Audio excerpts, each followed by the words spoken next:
So good morning, dear colleagues. As chairman of Algerian community of the urology and laparoscopic surgery and the ambassador of the POSA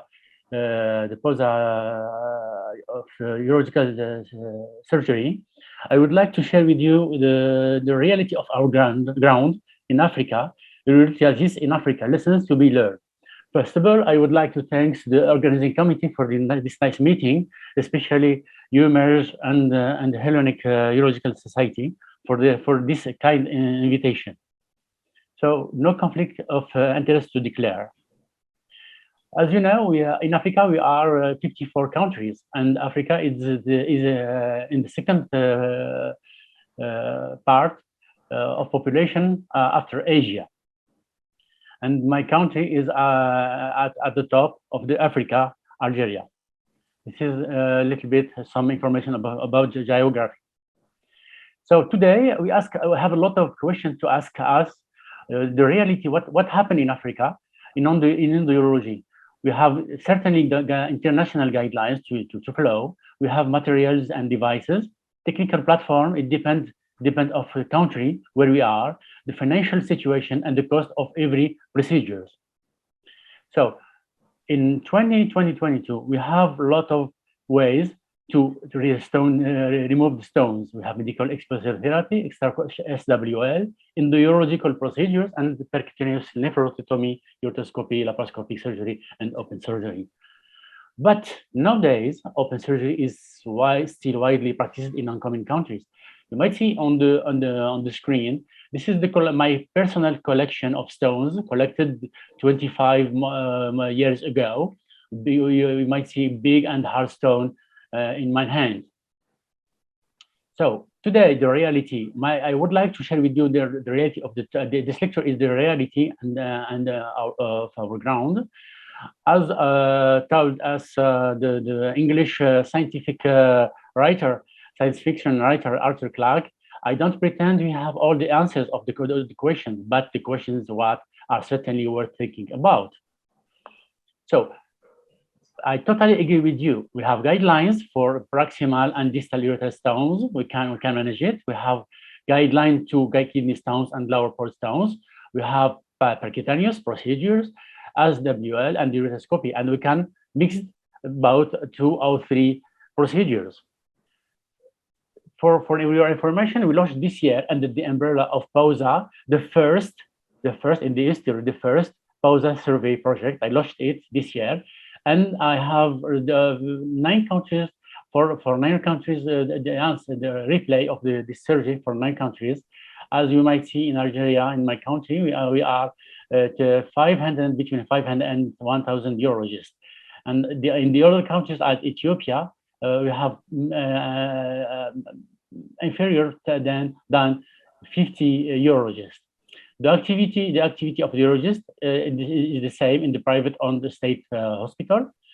The urologists practice the general urology in the majority, and I would like to let you know that this is the first response of the first replay of the survey, and waiting more and more. So what happened on the ground and the reality of our in your continent, of our country? To respond of this question, I would share with you some cases. For case 1, as an example, if you see female with 54 years old, obese, 115 kilograms, diabetes and hypertension, with staghorn stone, 54 millimeters. The density is 400 Huntsman units. Certainly, yes, the good indication will be the PCNL. But after discussing with the patient, we have some explanation, and I would like to show you the specialty of our ground. She refused this procedure, and we opted for flexible URS. Then we managed his problem with 2 procedures. The first one, during 2 hours and 30, I used the access sheet in this procedure. Then the second procedure, 2 weeks after, to clean the ureter. And you might see this photo. This is the last results after 60 days, and this photo is after 2 weeks, and no stone hair. The second case, female 2, 65 years old, with impacted stone in UPG left kidney. The good indication, in my sense, is the flexible URS. After discussion with the patient, we perform both with semi-rigid and flexible URS. You might see we use the guide wire first. The semi-rigid, this is in the middle time of the procedure, and no stone. And we check with the flexible URS, and this is the final results. This is the reality of our job every day. The third case is very interesting.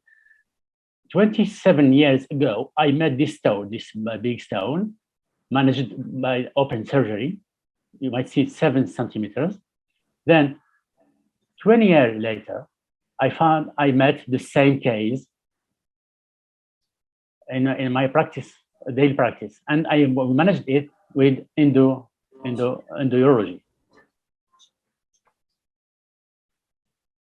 So certainly closed, controlled manipulation of genital tract. This is the good way and the good definition of the modern endourology. And we have a lot of tools, and minimally invasive surgery was developed during the last decade in the world, and we try to implement this method in Africa. And as we might see on this paper, the place of endoscopic urological procedures in the treatment of endourological diseases. We try to practice and follow this way. We'll have a lot of devices, certainly, like the rest of the world. But I would like to now to give you this information. We have not the same level in the African countries. The north of Africa is more developed than the sub-Saharan Africa. And we choose the good way in our region to have the good picture like this, than this. So what would the appropriate treatment choice be for our patients in Africa in 2022? We have got an international guide to follow. We have the evidence-based, and we have offered significant opportunities for variation in practice, like us now today. We have protocols, the local protocols, and we can review it regularly. And the 2 key points for us, I think, practically, the technical platforms, which kind of equipments we have, and the competence of every urologist. And the main problem in Africa is the patients, the financial resources, or what must involve patients as individuals. Then, if you can't resolve the problem, we can refer the patient to another center. I have some messages during this lecture to share with you. We hope to widespread URS laser, and because we have a short learning curve, as you know, and we fight strongly open surgery during this last decade, and we trust when 100% that surgery is moving to minimally invasive surgery, and we can one or combination of minimally invasive surgery modalities may be used, and we have devices now.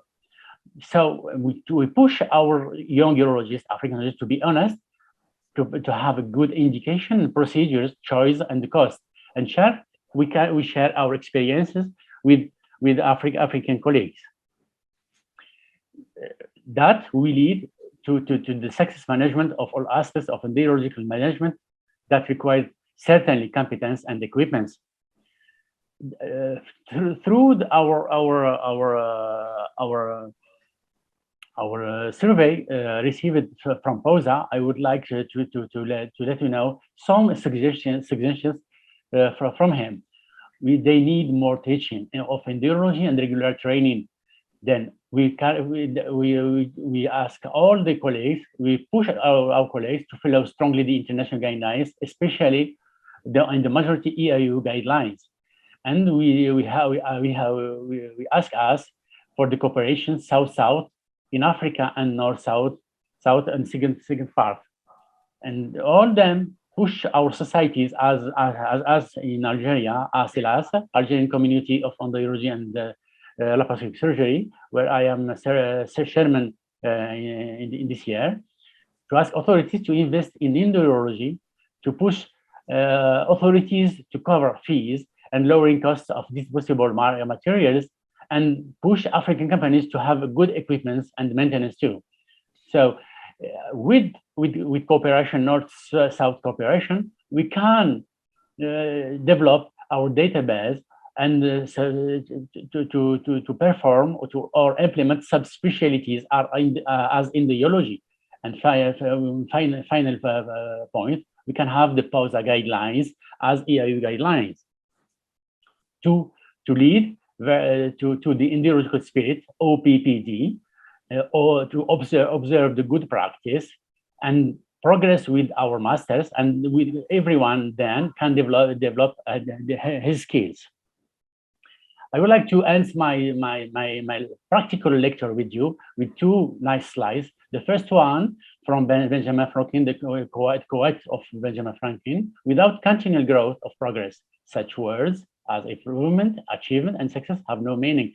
I believe on this, and I trust that will be the good way for the African urologist.